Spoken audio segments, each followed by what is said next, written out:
How to mention tag someone in your Snapchat story. Hello guys, this is Atticus and welcome back to another tutorial video. In today's video, I'm going to teach you how you can mention someone in your Snapchat story.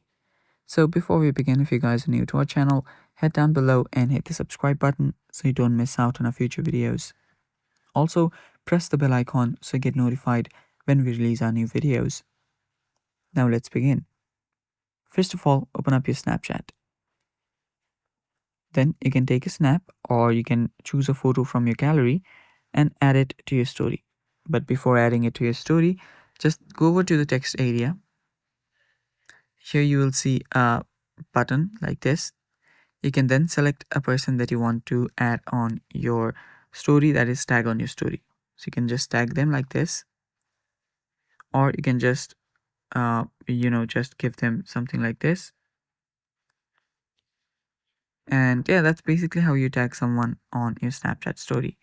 Now you can add it on your story, you can put it on friends only or public, and then tap on send. And that's basically how you do it. And yeah, that's all for today's video.